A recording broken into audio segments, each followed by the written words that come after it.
हर घर से गुरुजी महाराज एक संगत को सबसे पहले जोड़ते हैं और फिर कहते हैं कि सारा परिवार ब्लेस हो जाता है। एक भी अगर फैमिली मेंबर दरबार पर जाता है तो पूरा परिवार गुरुजी ब्लेस कर देते हैं।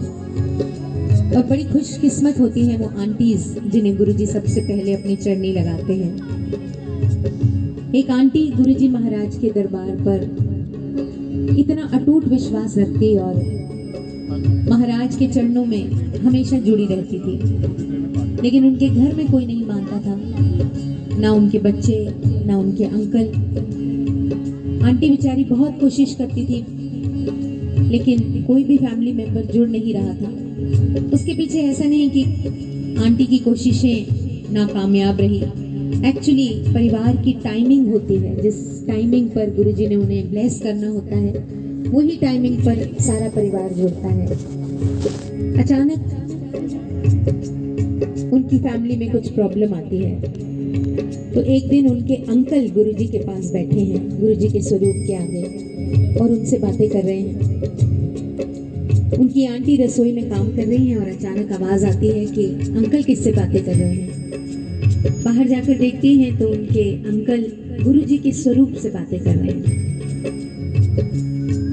तुसी गुरुजी हो, मेरी कारवाली तुहानू बहुत मनदी है, बड़ा विश्वास है ओदा, लेकिन मैनू नहीं विश्वास आंदा। मैनू ते उल्टा तुहाडे तो बहुत शिकायतां ने। सारे कहंदे कि मेरा ते यह साल बहुत वधिया गया, लेकिन मेरा ते यह साल सब तो बुरा गया। नवा साल चढ़िया ते मेरे पिताजी मैनू छोड़ के चले गए। एदे अंदर केड़ा वधिया साल गया।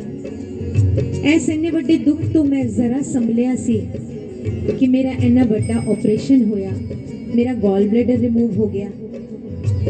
सारे कहंदे मेरा ते साल वधिया गया। किवें कहदा कि मेरा साल वधिया गया। इन्ने हेल्थ इश्यूज तो बाद मैं थोड़ा जिहा संभलन की कोशिश की ते पता लग्या कि मेरे मुंडे दा इन्ना बड़ा एक्सीडेंट हो गया, सारी गड्डी खत्म हो गई। तुसी कहंदे हो कि तुसी मेरे परिवार नू ब्लेस कीता है, कित्थे तुहाडी ब्लेसिंग्स। ये सारी शिकायतें आंटी सुन रही है पीछे खड़ी होकर। जैसे कहते हैं ना कि जब हमारे गुरु के बारे में कोई नेगेटिव बात किसी के मुंह से सुन ले तो हमें उस कदर गुस्सा आता है, जैसे अपने पेरेंट्स के लिए बात सुनकर गुस्सा आता है। ये बातें सुनकर आंटी आई अंकल के पास और मुस्कुराती हुई बोली, आप कहते हो कि आपका ये साल बहुत बुरा गया। आपने कहा कि सबसे पहले आपके पिताजी आपको छोड़ के चले गए। जो इस दुनिया में आया है उसने जाना ही है, ये तो लाइफ का पार्ट है। लेकिन आप इस चीज का शुक्राना करें कि आपके पिताजी ने आपसे कोई सेवा नहीं करी, कोई दुख नहीं झेला। एक रात पहले आपने उनके चरण दबाए, उनको इतने प्यार से दुलार से सुलाया और अगली सुबह गुरुजी ने उनको अपने चरणों में स्थान दे दिया। बिना किसी तकलीफ के गुरुजी ने उन्हें अपने पास बुला लिया। क्या ये शुक्राना नहीं है? फिर आपने कहा कि आपकी इतनी बड़ी सर्जरी हुई, आपका गॉल ब्लैडर रिमूव हो गया। आप अपने पूरे परिवार के साथ बैठे हैं, सांसें ले रहे हैं, जी रहे हैं। क्या इस बात का शुक्राना नहीं है? Gall bladder is kind of small part of our body. ऐसा नहीं कि उसके बगैर हम जी नहीं सकते। हाँ, कुछ प्रॉब्लम्स आती हैं बट हम सरवाइव कर सकते हैं। क्या इस चीज़ का शुक्राना नहीं है? तीसरी शिकायत आपने मेरे गुरुजी से करी कि मेरी बेटी का इतना बड़ा एक्सीडेंट हो गया, सारी गाड़ी तहस नहस हो गई, लेकिन क्या आपकी बेटी को एक खरोंच भी आई? क्या शुक्राना नहीं है इस चीज़ का? जिसके सिर ऊपर तो स्वामी सो दुख कैसा पावे।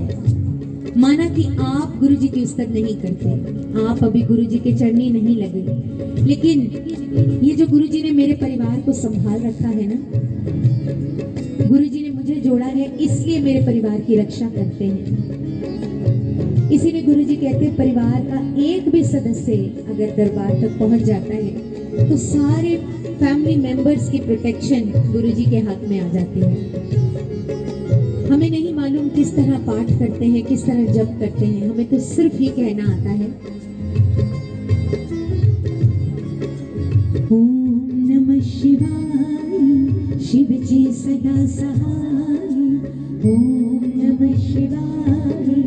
गुरु जी सदा सहाय, ओम नमः शिवाय। शिव जी सदा सहाय, ओम नमः शिवाय।